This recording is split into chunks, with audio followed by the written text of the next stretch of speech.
Hey, Steve Zelnard here with Treviso Realty out in Southwest Florida. Happy Monday morning. Just a quick update on the current market. Inventory, 22,372, a little higher than last week, which isn't by much. And then sales at 491, which isn't the greatest, but also in the last 7 days, so 491 properties closed and went under contract, which is great. Estero, 862 listings available and 24 sales. So this is all standard. You're seeing inventory bump up a bit. But what we noticed is the amount of snowbirds coming in. And I was talking to a local Floridian yesterday, or the day before, just regarding the influx of snowbirds. Usually they would come in January, but now they're starting a lot earlier. It's like they're fed up with the weather. So like October, we had a big influx of snowbirds. Then obviously they go back a little bit before Christmas, and then they're back. But at the end, we've had a big influx, and we noticed that with traffic and also obviously plates. Two things. Number one, California. A lot of California plates out here in our little neck of the woods here in Southwest Florida that we noticed, which is rare because usually a Californian would head to Texas because that's their linear line. But ultimately, they're starting to migrate out this way, which is fantastic. I would imagine how much more their money how farther their money would go out here in Florida than California. Also, we know there's a lot of negative media out in like north of the border regarding snowbirds coming in from Canada if they're not coming in. This year we've been down 4 years. This year has been the most the province of Ontario plates I've seen in the last 4 years that we've been down here. So it's always troubling that you kind of hear all this messaging from up north that no one's coming down, but it's all full of shit, to be honest. So welcome. the Americans love you. Come down. We're good.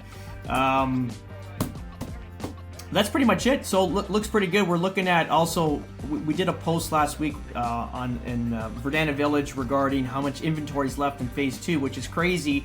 Lennar is up to like 55% complete in phase 2, which is insane. Polte is nowhere near that. I think they're probably 25-30% maybe, just around there.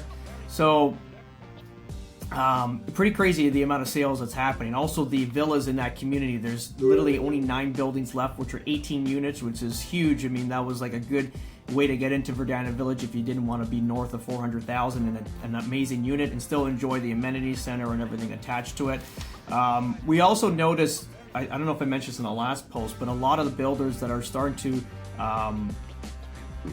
put online basically new subdivisions and communities basically mid to end of 26 and all of 27. Like Taylor Morrison, for example, I think it's got like 6 new communities in Southwest Florida that are going to be onboarded between the middle of 26 into 27. So that kind of tells you where their mindset is, why they were holding back these communities, because realistically right now they don't have too much. They have, I think, one in Buckingham, which is North Fort Myers. Obviously, the Esplanade Lake Club in Alico. It's like border Estero and Fort Myers. So they have just a few sites, and now they're onboarding a shitload more sites middle of this month, or this year rather, into 2027. Obviously, that's strategically placed in order to sell products. So looks like it's going to be a great year. We're going to have fantastic year. I think this is going to be record breaking for all of us. We're going hard, clearly, on everything that we're doing. We're doing our immigration seminars up north and investment seminars. Obviously, that's direct money into the country. We're going down, presenting basically the lifestyle, also the benefits of living down in Florida, in the state of Florida, and also in the U.S. based on your families. Basically on your family. That's the whole point of this, is to better your family's life and their future, and that's what we're going down, spreading that message down in Canada. And then also the immigration or the investment seminar, get cash flowing properties under $300,000. I think this is all good news for people, especially up north, where a house like we bought for last in June for like a 5-bedroom, 3-bathroom, 2-story in, let's say, like a middle class area is probably like $1.3 million, and then here you can buy them for $265,000. So ultimately, what the bang for dollar that you're going to get down here versus up north is like, doesn't even make sense. They're different ball games. And you know, you kind of look at the construction costs. It's like, doesn't make sense with how much you're paying up north for labor and construction costs, and also land value versus out here in Florida. So very eye-opening for a lot of people. Also, the landlord-tenant board rules that we have out here in Florida versus up north are all in favor of the landlord, not the tenant, which obviously gives the landlord more